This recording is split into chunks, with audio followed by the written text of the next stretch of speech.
सच साहिब। दोस्तों, जब हम मुसीबत में होते हैं तो हम ईश्वर को याद करते हैं और हमारे मुंह से अचानक हे ईश्वर या हे परमात्मा या हे भगवान शब्द निकलता है। सभी धर्मों में कहा भी गया है कि ईश्वर एक है, पर क्या कभी किसी ने ये जानने की कोशिश की है कि वो एक ईश्वर आखिर है कौन? हमारे मन से मुसीबत के समय निकले हे ईश्वर शब्द का अर्थ हम सभी ने अभी तक जिन जिन भी देवी देवताओं की हम पूजा करते आ रहे हैं उन्हीं से लगाया है, जैसे गणेश जी, हनुमान जी, शिव जी आदि। मगर दोस्तों, ये देवी देवता हैं, ये पूर्ण परमात्मा नहीं है। ये हमें इस जीवन में भौतिक सुख तो दे सकते हैं पर पूर्ण मोक्ष नहीं दे सकते। तो फिर हमें पूर्ण मोक्ष कौन दे सकता है? कौन है वो एक ईश्वर? आइए जानते हैं उस पूर्ण परमात्मा के बारे में।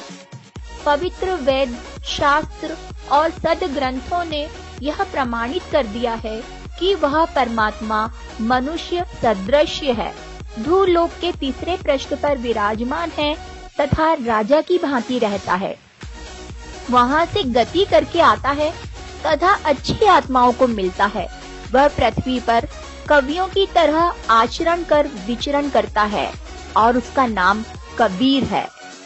कुल करतार तथा सर्वज्ञ कबीर परमेश्वर आज से 600 साल पहले काशी बनारस में कमल के फूल पर प्रकट हुए थे।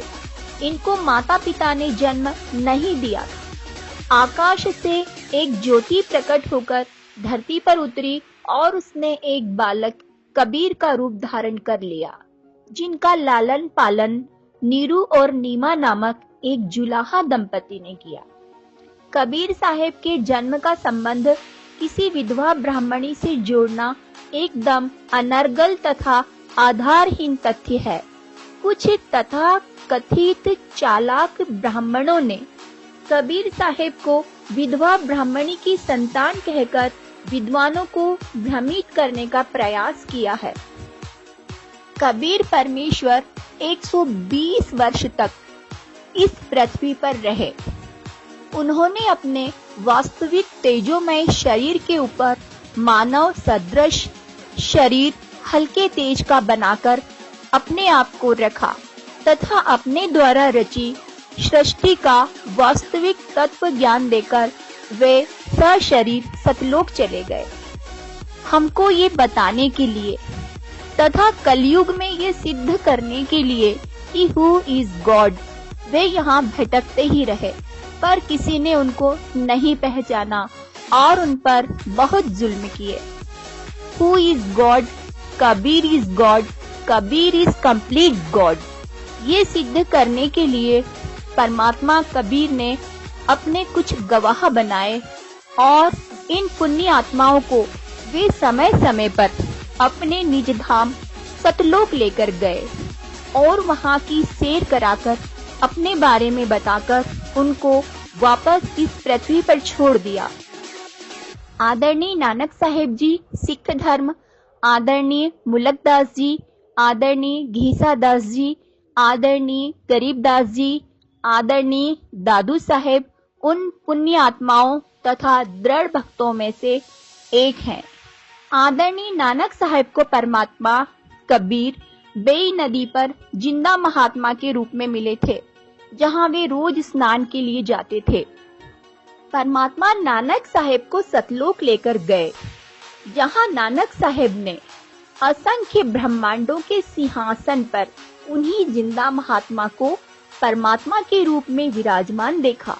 परमात्मा कबीर ने नानक साहब से कहा, मैं काशी बनारस में रहता हूँ, एक धानक जुलाहे का काम करता हूँ तथा कबीर मेरा नाम है।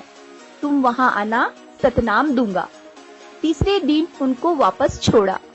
नानक साहब मोदी खाने में सुल्तानपुर नवाब के यहाँ नौकरी करते थे। परमात्मा की प्राप्ति की तड़प के लिए उन्होंने नौकरी त्याग कर काशी जाकर पता किया तो देखा कि परमात्मा झोपड़ी में बैठे हैं तथा खड्डी पर जुलाहे का कार्य कर रहे हैं। तब नानक साहब की आंखों में पानी भर आया और उन्होंने कहा, फाई सूरत मुलक की वेश है ठगवाड़ा ठगी देश खरा सियाणा बहुतावार धानक रूप रहा करता। लोगों देखो, ये बैठा है भगवान, धानक कबीर के रूप में बैठा है। ऋग्वेद मंडल 9 सूक्त 86 मंत्र 26 से 27, ऋग्वेद मंडल 9 सूक्त 82 मंत्र 1 से 2, ऋग्वेद मंडल 9 सूक्त 96 मंत्र 16 से 20 आदि तथा पवित्र बाइबल, पवित्र कुरान शरीफ, सूरत फुरकानी 25 आयत नंबर 52, 58, 59 पर लिखा है, फला तुतियल काफिरन व जहिदहुम बिही जिहादन कबीरा कबीरन, अर्थात वह कबीर अल्लाह कबीर देव पूजा के योग्य है। गुरु ग्रंथ साहिब के 1257 पृष्ठ पर राग मल्हार मेला पहला में बताया है कि परमात्मा कैसा है।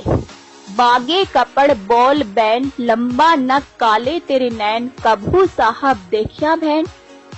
फिर परमात्मा को निराकार क्यों कहते हो? कबीर परमात्मा कहते हैं, वेद मेरा भेद है, मैं ना मिल वेदन के माही, जोन वेदों से मैं मिलूं वो भेद जानते नहीं।